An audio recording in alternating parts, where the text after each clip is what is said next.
Catherine Pégard, la nouvelle présidente du château de Versailles, l'avait affirmé lors de son investiture, les artistes exposant au château ne viendront plus à Versailles, mais pour Versailles. Johanna Vasconcelos s'est laissée gagner par l'atmosphère de Versailles pour créer de nouvelles œuvres qui sont totalement imprégnées de Versailles. J'ai voulu bien sûr intégrer sans décorer. Et c'est ça la difficulté, c'est que dans un espace comme Versailles, hyper décoré, il n'y a plus rien à rajouter. L'artiste contemporaine, notamment connue pour son lustre géant composé de tampons hygiéniques, ne verra pas cette œuvre phare au château de Versailles. Johanna Vasconcelos, qui succède à Jeff Koons ou Takashi Murakami, s'impose comme la première femme à exposer dans ce palais royal.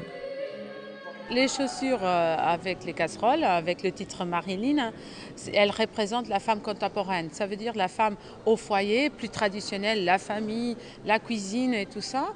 Et la femme contemporaine qui travaille, qui fait partie de la société d'une façon active et qui en même temps a un côté glamour. L'escarpin, symbole du glamour de la femme contemporaine, contraste avec les casseroles de la maîtresse de maison.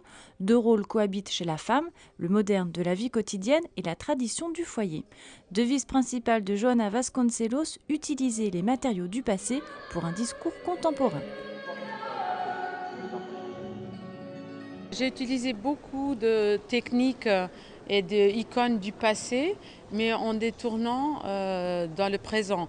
La dentelle, elle est dans les lions, que ce sont les gardes que devraient prendre soin de la reine.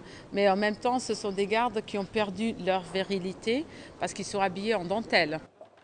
Quant aux homards placés dans l'antichambre du grand couvert, ils évoquent directement le luxe des repas royaux et incarnent le dauphin et la dauphine. Et que penser de ce cœur fait de couverts en plastique ? Je crois que là, on a effectivement dans son œuvre toujours cette proximité de ce qui fait le quotidien, mais en même temps le luxe, avec souvent un peu d'insolence et un peu d'humour. Et n'en déplaise aux détracteurs, l'art contemporain semble bien installé à Versailles, un lieu international devenu au fil du temps une véritable vitrine de l'art contemporain. C'est ça qui est important à Versailles, c'est le côté multiculturel des visitants et des gens qui viennent du monde entier. Et c'est ça qui est difficile, c'est de communiquer avec tellement de monde. C'est ainsi que s'achève notre visite dans l'univers de Johanna Vasconcelos. Pour ma part, je vais quitter Versailles en l'hélicoptère. Et oui, on se refuse rien.